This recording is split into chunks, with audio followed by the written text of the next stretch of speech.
हाय दोस्तों, कैसे हैं आप सभी। मैं डॉक्टर अनव्यास फिर से अपने यूट्यूब चैनल पर आप सभी का स्वागत कर रहा हूं और आशा कर रहा हूं सभी ठीक है, मस्त एंजॉय कर रहे हैं। क्लोज कल्चर मैनेजमेंट के अंतिम प्रहार की सीरीज चल रही है। सेकंड मोस्ट इंपॉर्टेंट क्वेश्चन पे मैं आ गया हूं। 14 तक हमें जाना है। जी हाँ, 14 तक हमें जाना है। सेकंड मोस्ट इंपॉर्टेंट क्वेश्चन पे मैं आ गया हूँ। जल्दी से सीरीज आगे बढ़ाते हैं। सेकंड क्वेश्चन क्या निकल कर आ रहा है, ways to describing cultural difference in business and international business. यानी कि आपको डिस्क्राइब करना रहेगा इस तरीके के क्वेश्चन में कि जो कल्चरल डिफरेंस होता है बिजनेस में, क्या अलग होता है कि मारवाड़ी अलग तरीके से सोच रहा है और गुजराती अलग तरीके से सोच रहा है ना, जैन अलग तरीके से सोच रहा है और दूसरी कम्युनिटी क्रिश्चियन कम्युनिटी अलग तरीके से सोच रही है, तो उसमें और इंटरनेशनल बिजनेस में इसका क्या इम्पैक्ट होता है। तो कल्चरल आपको समझ में आई गया। फर्स्ट वीडियो के अंदर कल्चर को मैंने सिंपल वे के अंदर बताया कि कॉमन गोल्स होते हैं, कॉमन वैल्यूज़ होती है, कॉमन बिलीव्स होते हैं और कॉमन कस्टम्स होते हैं जिसके साथ वो प्रैक्टिस कर रहे होते हैं, उसको हम कल्चर का नाम देते हैं। इसका मीनिंग ऑफ कल्चरल डिफरेंस, अब कल्चरल डिफरेंस का पहले तो अपन मीनिंग देख लेते हैं, फिर इसका बिजनेस में परसेप्शन देख लेंगे। कल्चरल डिफरेंस का मीनिंग क्या है कि कम्युनिकेशन हो सकता है, आपका लैंग्वेज हो सकता है, आपके इथिक्स हो सकते हैं, आपके वैल्यूज़ हो सकते हैं, जिनको भी हम कस्टम से फॉलो करते हैं। मतलब इसका सीधा सीधा मतलब पूछा जा रहा है कि हिंदू मुस्लिम सिख ईसाई में डिफरेंस क्या है। भैया लैंग्वेज का डिफरेंस है, भैया वैल्यूज़ का डिफरेंस है, भैया इथिक्स का डिफरेंस है। इथिक्स तो वैसे कॉमन हो गए, तो वैल्यूज़ बिलीफ लैंग्वेज का डिफरेंस है, डिसीजन लेने में डिफरेंस होता है, टाइमिंग में डिफरेंस होता है। अब ये टाइमिंग तो एक long term short term multitasking, ये वाला पॉइंट अपन यहाँ पर हटा सकते हैं, ठीक है। और रिलेशनशिप में बिल्डिंग में डिफरेंस होता है, ठीक है।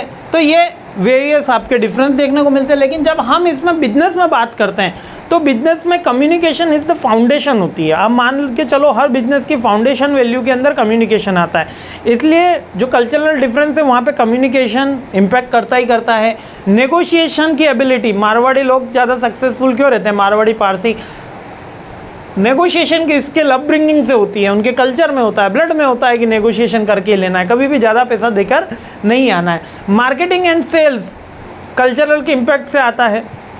मैनेजमेंट की स्टाइल ऑटोक्रेटिक रहना है, डेमोक्रेटिक रहना है, लेजी फेयर रहना है ना, पार्टिसिपेटिव रहना है, कौन सा मैनेजमेंट का लेना है, ये हमको हमारा कल्चर सिखाता है, ठीक है। और ग्लोबल एक्सपेंशन ऐप एक सम हाउ एक्सटेंड तक हमको हमारे कल्चर से भी देखने को मिलता है। जैसे इंडिया के अंदर आपके पास कल्चरल की डाइवर्सिटी है तो आपके पास नेगोशिएशन की स्किल भी डेवलप्ड होगी, लीडरशिप स्टाइल भी डेवलप्ड होगी, क्योंकि कल्चरल डिफरेंसेस हमारे यहाँ पर अपब्रिंगिंग किए जा रहे हैं। इसका बेनिफिट क्या होगा अगर हम कल्चरल डिफरेंसेस को समझ जाएंगे, तो किसी भी बिजनेसमैन के लिए यहाँ पर आपसे क्वेश्चन पूछा गया है कि एज ए एंटरप्रेन्योर यदि आप बिजनेस करते हैं, एज ए इंटरनेशनल आप बिजनेस कर रहे होते हैं, तो अगर आप कल्चरल डिफरेंस समझ जाओगे तो क्या होगा। अगर मैं समझ गया कि कौन सा प्रोडक्ट मेरे को कौन सी सोसाइटी में सेल करना है, तो मेरा ट्रस्ट बढ़ेगा, मेरी गुडविल बढ़ेगी, मेरी कॉस्ट कम आएगी, बेटर यूटिलाइजेशन रिसोर्सेज होगा, सस्टेनेबल ग्रोथ होगी, इनोवेशन हेल्प मिलेगी, टैलेंट को मैं रिटेन कर पाऊंगा और मार्केट में गुडविल बढ़ती है।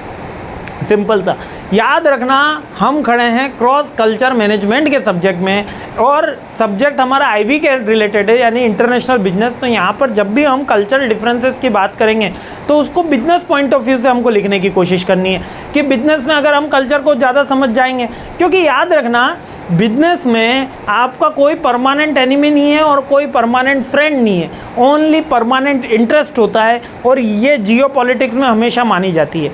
अमेरिका इजराइल को कहता है कि भैया गाज़ा पे बम फेंके तो ये कर दूंगा, वो कर दूंगा, ये कर दूंगा, तुम्हारे ऊपर भी सैंक्शन लगा दूंगा, और वहीं अमेरिका उसको आर्टिलरी सप्लाई करता है और मेजर सप्लायर बनता है, ठीक है। नाटो देश मिलकर कहते हैं कि आपको यूक्रेन से शांति समझौता कर लेना चाहिए और वही देश अपने जो आर्मी है यूक्रेन को दे देते हैं। तो क्या है परमानेंट इंटरेस्ट। अमेरिका और रशिया दोनों वॉर फ्रंट में रहते हैं, दोनों हमेशा लड़ते हुए रहते हैं, दोनों हमेशा बयानबाजी करते हैं, लेकिन स्पेस साइंस में दोनों का जॉइंट, मैं फिर से कह रहा हूँ, दोनों का जॉइंट स्पेस स्टेशन है, यानी वहाँ पे अमेरिका के भी साइंटिस्ट है और रशिया के भी साइंटिस्ट है जो मिलके स्पेस की खोज कर रहे हैं। अब इतना ज़्यादा क्यों, क्योंकि उनकी कॉस्ट ज़्यादा थी, सिंपल सा फंडा है। तो वहाँ पे क्या है परमानेंट इंटरेस्ट। तो इसी तरीके से बिजनेसमैन को इंटरेस्ट परमानेंट रखना होता है, बिजनेस परमानेंट रखना होता है, तभी बिजनेस ग्रोथ कर पाता है। कास्ट कम्युनिटी में फंस के हमेशा बिजनेस ग्रोथ नहीं कर पाता।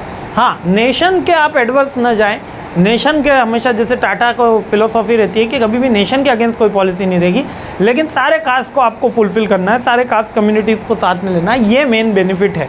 तो इसीलिए सब्जेक्ट, इसीलिए पॉइंट है कि कल्चरल डिफरेंस का बिजनेस में क्या बेनिफिट है। क्लियर हो गया होगा। अब लिखने के लिए बहुत सारा मैटर भी मिल गया होगा, समझ में भी आ गया होगा कंसेप्ट। तो चलिए अगले क्वेश्चन पे हमला बोलते हैं। जय हिंद।